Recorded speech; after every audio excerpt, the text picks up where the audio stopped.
What's up, everybody, and welcome to the Other Side of the Firewall podcast, where we highlight the latest and greatest in cybersecurity news, as well as we highlight those movers and shakers and glass ceiling breakers, those people of color who have made it to the other side of the proverbial firewall. My name is Ryan Williams, and as always, I'm joined by LeVon Maynard. Hello. And Shannon Tynes. What's up? What's up? It was almost perfect, and then I flipped the names. I was gonna say you did it backwards. It was almost a perfect, almost a perfect intro. I almost had it. Maybe the last episode I'll get it in there. But so this week, again, Monday and Tuesday, you'll get our latest and greatest topics. Wednesday, it'll either be our interview with Ms. Aisha Hollins of eCISO, or it'll be Ask a CSP. Just depends on how quickly I work. So if it's not up there, I'm sorry, I'm lazy. Today, on Thursdays, we like to do the discussion where basically we just talk about an article and we bounce ideas off each other and what have you. This week, I picked the new Apple privacy thingamajig. Let me see. Let me get Apple's major privacy changes here. What you need to know. So this is a CNN article by Samantha Murphy Kelly in CNN Business. So the reason it's in CNN Business is because it changes the landscape of advertisers using Apple products to advertise to you. So it's kind of not unusual, but different. Like this one is for our protection, right? So in the latest iOS 14.5, Apple pushed the patch, which now requires apps to have to ask you permission for your location data and things of that nature. So you would think it's not a big deal, right? I already had that stuff cut off anyway. The majority of people do not have that stuff cut off, and their data is being tracked and sent to those application makers such as YouTube, Facebook, things of that nature. So if you are monitoring that stuff, good on you, but the majority of people do not. And what's crazy, and not really though, is that companies like Facebook are taking umbrage with this change in policy because it hurts them, right? The less data they can collect, the harder it is to advertise to you, and the harder it is to sell said data to companies to make a profit. So Facebook obviously jumped in, said, because they knew it was coming. So in December, Facebook took out ads in the New York Times, Wall Street Journal, and Washington Post, framing its objections around how the change will cause devastating harm to millions of small businesses that advertise on this platform, many of which are grappling with the fallout from the pandemic. So you can take it at face value and like it's Facebook looking out for the little guy, but really Facebook makes the majority of its revenue off of selling your privacy. It's in the EULA. They don't try to hide it, but now they will have to ask you to do that, and then you may say no, which would devastate them. Yeah. I think at one point they were saying they made about $12 per person, like per day or something ridiculous. I don't know, but it was like $12. That's what you're worth for this free application. You're worth $12, and you think in the grand scheme of things that's offensive, but when you add in billions of people who use this application, they're making buku bucks off of your data. So before I get into it too much, let me get your guys' opinions about this. That sounds like it's it's a move in the right direction. The data privacy has always been a big thing.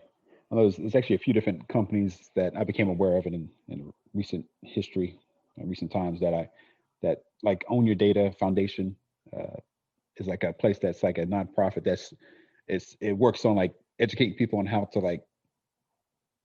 they should be maintaining their data and securing their securing the information on the web, and it's kind of like it's more like cyber awareness, but it's like things like this though I think are good moves. Obviously, tracking people's activities and the location, things like that is a concern for a lot of people, especially if you're in the military, if you're overseas somewhere and all of a sudden your phone is revealing your location. But even just for the common person, just to have like their data secure, that they're not worried about the company trying to use them to profit off of them to build up this profile, to know what you're buying and know where you're at, know how old you are, how what kind of person you are, what you look like, and all this kind of stuff. they're using this data to like sell it to other companies and to throw advertisements your way. But being able to like opt out of that, I think we talked about it earlier too before we started this podcast, that we try to, like, I know Shannon does it, but I also try to make sure that my apps don't have my location unless I'm using the app. Like there's like sometimes options to set the permissions in the app when you install it or when you set it up, to make sure that it only tracks your location when you're running the app and not like just behind the scenes. So it's like constantly monitoring your activity and where you're going. Um, and you know, you can do simple things just like, trying to turn off your GPS and things like that. But I guess when in the long game too, when I was thinking about it as you were describing this, Ryan, that it's really tough to like really isolate yourself, like for these companies not to build a profile about you, because you're gonna, you have to log into your phone. You have to, like, I don't know, when you go to the web, you go to any website, it's gonna store a cookie unless you're browsing the whole time, like in an incognito mode, and then you go offline. You never log into any websites. You never go to your bestbuy.com, never go to Amazon, log in. You never go to, target.com, wherever you're going.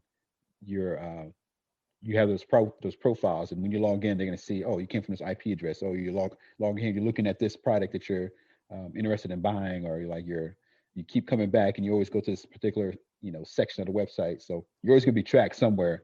But it's always good to try to minimize it as much as you can, and like try to avoid companies from taking advantage of like your data and your privacy, especially when, I don't know, just in general too, just like outside of like companies stealing your data. But if somebody, I know I've seen people on Facebook and their posts like, oh, I'm heading out to my exotic location for like a couple weeks, hope nobody breaks into my house while I'm gone, kind of thing. It's like, those kind of things are kind of like common sense things that people should be aware, not to like post your location. You post your location when you get back home after your vacation, and you say, hey, this is where I went, it's last week. So people, if you want to give them the breakdown of your trip. But yeah, I think this is kind of like one of those things that I think I'm glad that Apple's making progress in securing. I hope that a lot of other companies kind of take note of this, other like even Google. I'm not sure if Google's doing something like this at all, but just try to make sure that it's kind of obvious to people that they can block these trackers, and don't make it like so hidden that you got to figure it out. Like, oh, I gotta be like an IT guru to be able to understand my phone and how to block companies from tracking my data. But you have some thoughts on that as well, Shannon? So I do. So like what you were talking about with like the vacation thing, like in the military, they teach us that it's OPSEC, right? Yeah. So it's one of Operation Security. So it's one of those things where it's like, uh, don't put stuff on social media to tell people you're away from your house. Have somebody collect newspapers if you have them delivered so they're not piling up. Different stuff like that. But the social media one is one that came around, wasn't always there, right? So like in the beginning of my career, some years ago, when I was in the military, it wasn't something that came up, right? Like social media was not a big thing, but now it got into the later half of my career. Like almost everything we do has to incorporate social media. You know what I mean? But here's the thing with this. Here's my thought on this, right? So I like what Apple is doing because it is good for me as I don't want to say a consumer, but the target of this data, right? It's good for me. So for us being in cybersecurity and IT, like we know to do the different things that we're doing, right? When it comes to the location and the tracking and things like that, there are people out there right now that don't care. But you want to know when they'll care though, when they have to start paying for these free accounts they can sign up for. When you have to start paying for your Instagram, you have to start paying for your Facebook, you know what I mean? Your Twitter and all that. That stuff is free because they get advertisement for all this tracking and things like that they do, and your shopping habits and things of that nature, right? Nobody can. The majority of people out there do not care, right? Like they see the ads and they either click on it because it may be something that interests them, you know what I mean? Because they are pretty good about picking stuff that's specific to you, the user, right? If you haven't protected your stuff, and they just go about their normal business. But yeah, like nobody. I don't think the majority of the world really is going to care about this. Like there are billions of Facebook accounts out there. And you said it was $12 a person you think they're making off people, Ryan? I think was the figure you gave.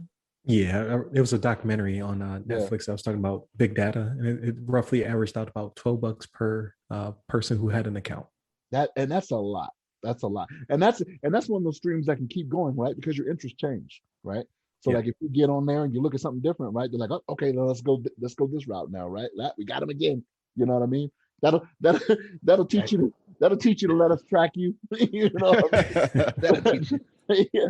But no, like I like what Apple did here, right? And maybe I'm a little more happy that I switched over. I don't know, LeVon. You sure you don't want to come over? Sure. Come on Yeah, I'm over. having second thoughts now. Dang, I don't know. Yeah. But no, but yeah, like that's the thing. Like people don't care until it affects them, right? Like when you start having to pay, even if it's a small amount, if you got to pay $5, a month to have a Facebook account, there are probably people that are not going to want to do it. You know what I mean? They're just like not even if they don't have the disposable income, they're just like I don't want to pay for it because it was free before. And I think Facebook knows this, which is why they're one of the big companies. It's like, hey, we're not a fan of this, because it could come down to a point where, they're public, right? They got shareholders to think about that. When that stock starts going down, people start jumping ship. All of a sudden, they got to do something to make that stock go back up again and get more people, investing in them, right? To see their company as worth whatever it's worth right now. I don't know what Facebook stock price is, but yeah, this is good for us as a again, I don't want to say consumer, right? But good for us as the data target. But yeah, for these big organizations and these big companies, yeah, I could see why they are worried because they're probably having boardroom meetings on this. Like, okay, well, what are we gonna do now, right? Like, you will probably start seeing, and this is a guess. I'm not saying this is the case for sure, right?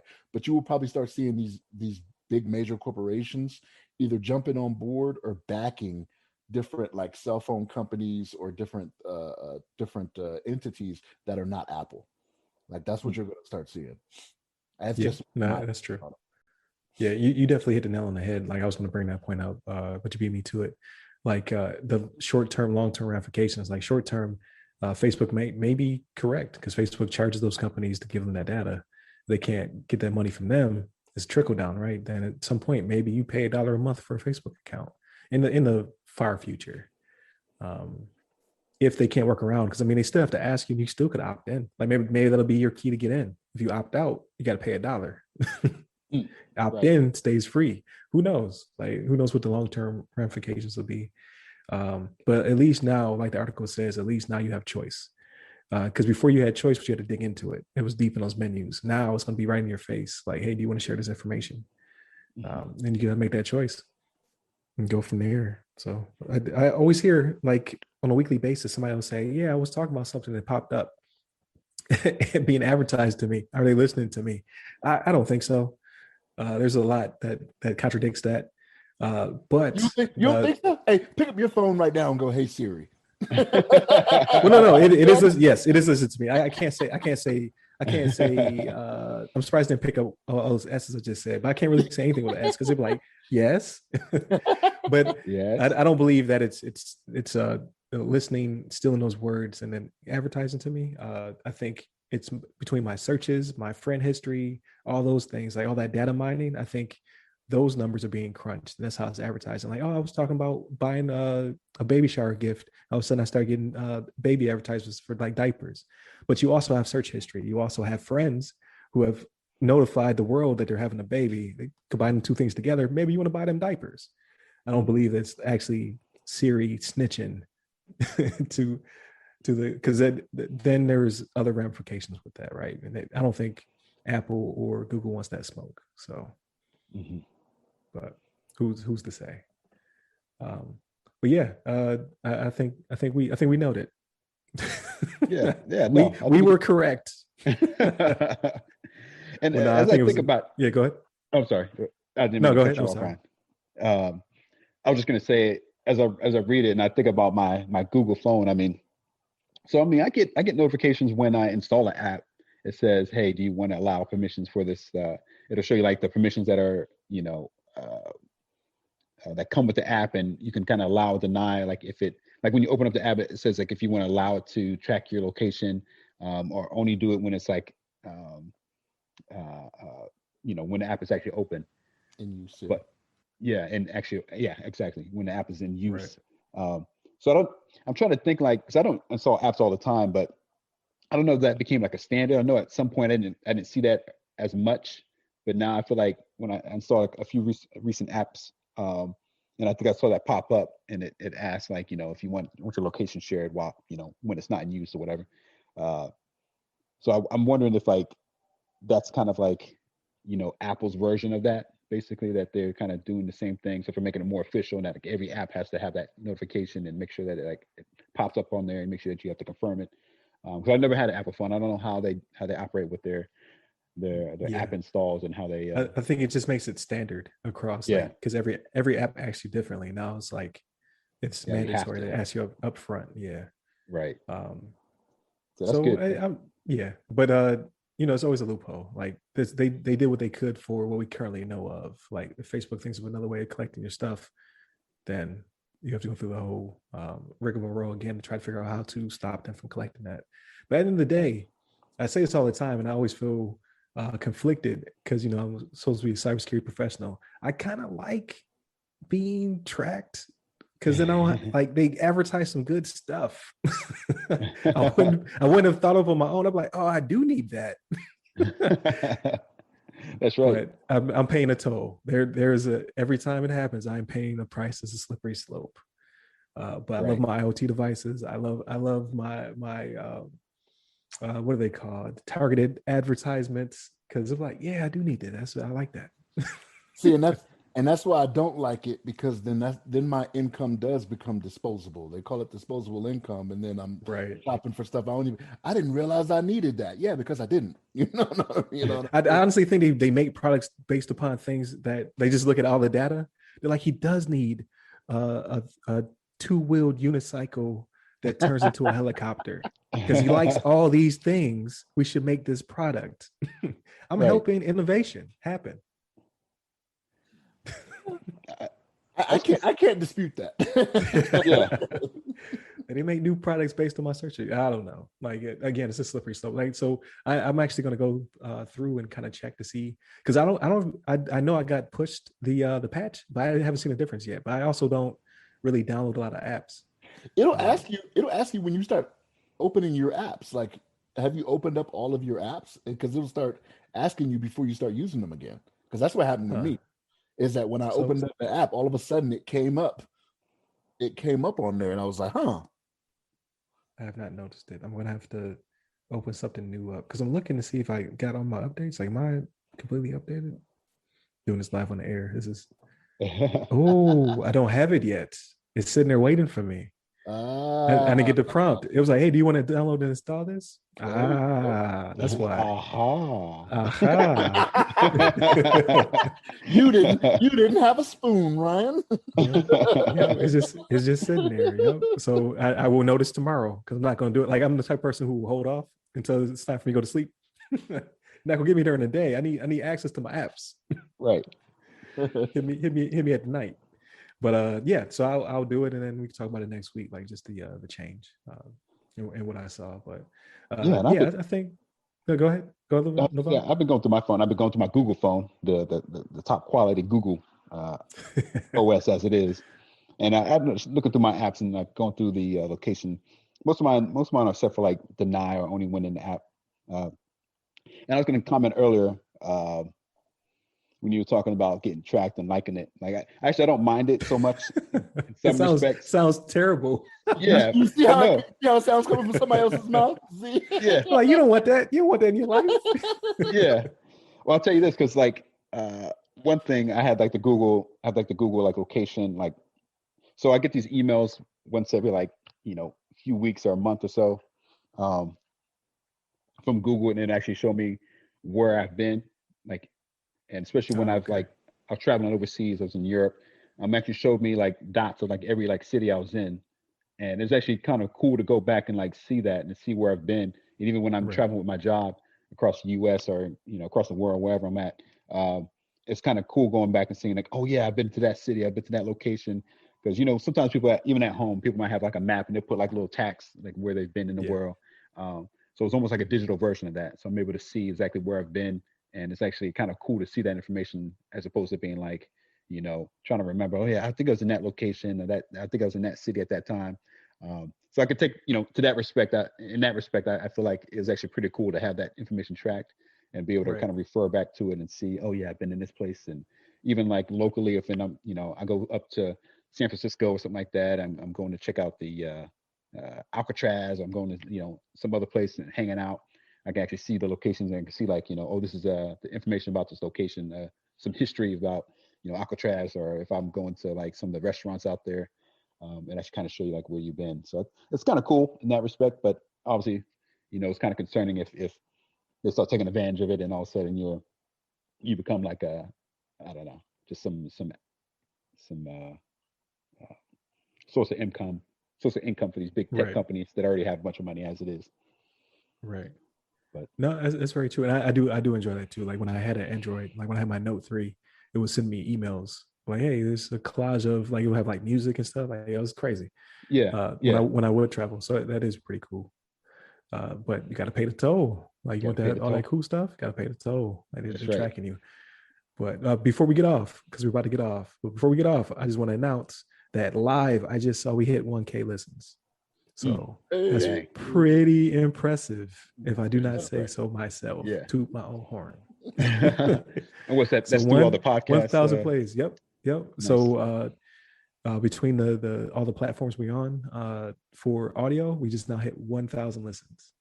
So Nice. appreciate y'all. Keep it up. Share with your friends. Like share with your friends. Get us up to 1,500. That's right. But with that being said, it was a great discussion. Thank you, Shannon. Thank you, LeVon. Thank you to all those out there listening. Again, I think it's pretty impressive. Like I did not expect to see that. I actually went there to go look for something else, and it was like 1K. I was like, oh, look at that. So we enjoy doing this. This is definitely fun. Just and to keep us in touch with each other because we're all over the world right now. But keep tuning in. Remember to hit us up on the website www.theothersideofthefirewall.com, where you get to our Instagram, Twitter, all that good stuff. You hit me up personally on Twitter, LinkedIn, Clubhouse, IG, and TikTok at RyRy Security Guy. That's RYRY Security Guy. And LeVon? You can hit me up on regular ass Twitters at LeVon Maynard. There it is. I ain't as cool as a RyRy Security Guy. I got all these platforms. I'm trying. I actually have a family member who hates that title. Really? She's like, "Are you too?" I was like, "I have much to work with." Yeah. She just wants the one. It's like Rye, the security guy, just by itself. Yeah, something. Yeah, but I'm like, hey, if people remember it, then I'm down for it. Yeah. But y'all take care. Be easy. Stay safe. Stay secure. All that good stuff. Nice. Thanks, guys.